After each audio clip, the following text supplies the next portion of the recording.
ನಮಸ್ಕಾರ ಎಲ್ಲರಿಗೂ, welcome back to Milana's terrace garden. ಇವತ್ತು ಸ್ವಲ್ಪ ಬದನೆಕಾಯಿ ಹಾರ್ವೆಸ್ಟ್ ಮಾಡೋಣ ಅಂತ ಟೆರೆಸ್ಗೆ ಬಂದಿದ್ದೀನಿ. ನೋಡಿ, ಎಲ್ಲ ಅಲ್ಲಲ್ಲಿ ಒಂದೊಂದು ಗಿಡಗಳಿದೆ.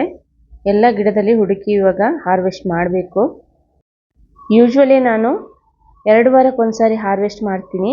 ಪ್ರತಿ ಸಲ ಹಾರ್ವೆಸ್ಟ್ ಮಾಡುವಾಗಲೂ ನನಗೆ ಒಂದು ಸಲ ಸಾಂಬಾರು ಮಾಡುವಷ್ಟು ಅಥವಾ ಪಲ್ಯ ಮಾಡುವಷ್ಟು ಬದನೆಕಾಯಿ ಸಿಗುತ್ತೆ. ಇದು ನಾನು ಫುಲ್ಲಿ ಆರ್ಗಾನಿಕ್, ಯಾವುದೇ ಥರದ ಕೆಮಿಕಲ್ ಫರ್ಟಿಲೈಸರನ್ನು ನಾನು ಯೂಸ್ ಮಾಡೋದಿಲ್ಲ. ಏನಾದರೂ ಸ್ವಲ್ಪ ಪೆಸ್ಟಿಸೈಡ್ ಅಂತ ನೀಮ್ ಆಯಿಲ್ ಸ್ಪ್ರೇ, ಹಾಗೆಯೇ ವಿಮ್ ಜೆಲ್ ಸ್ಪ್ರೇ, ಆ ಥರದ ಸ್ಪ್ರೇನೆಲ್ಲ ಯೂಸ್ ಮಾಡ್ತೀನಿ. ಅದು ಬಿಟ್ಟರೆ ಯಾವುದೇ ಥರದ ಕೆಮಿಕಲ್ ಫರ್ಟಿಲೈಸರ್ ಯೂಸ್ ಮಾಡೋದಿಲ್ಲ. ಫರ್ಟಿಲೈಸರ್ ಅಂತ ನಾನು ಕಿಚನ್ ವೇಸ್ಟನ್ನೇ ನಾನು ಅದಕ್ಕೆ ಕೊಡ್ತಾ ಇದ್ದೀನಿ. ತುಂಬ ಚೆನ್ನಾಗಿ ಬದನೆಕಾಯಿ ಕೂಡ ಚೆನ್ನಾಗಿ ಬಿಡುತ್ತೆ. ಇವಾಗ ಸ್ವಲ್ಪ ಬಿಸಿಲಿದ್ದ ಕಾರಣ ಎಲ್ಲ ಎಲೆಗಳು ನೋಡಿ ಬಾಡಿ ಹೋಗಿದೆ. ಸೊ ಈವ್ನಿಂಗ್ ಟೈಮಲ್ಲಿ ನೀರು ಹಾಕಿದರೆ ಸರಿಯಾಗುತ್ತೆ. ನಾವೇ ನೆಟ್ಟು ಬೆಳೆಸಿದ ಗಿಡದಲ್ಲಿ ಈ ಥರ ಹಾರ್ವೆಸ್ಟ್ ಮಾಡ್ಕೊಂಡು ಮಾಡಿ ತಿನ್ನೋದ್ರಲ್ಲಿ ಸಿಗುವಂಥ ಖುಷಿನೇ ಬೇರೆ. ಅದನ್ನು ಎಕ್ಸ್ಪ್ಲೇನ್ ಮಾಡೋಕ್ಕೆ ಆಗಲ್ಲ. ನಾನು ಪ್ರತಿ ಸಲ ಹಾರ್ವೆಸ್ಟ್ ತುಂಬ ಖುಷಿಯಿಂದ ಮಾಡ್ತೀನಿ.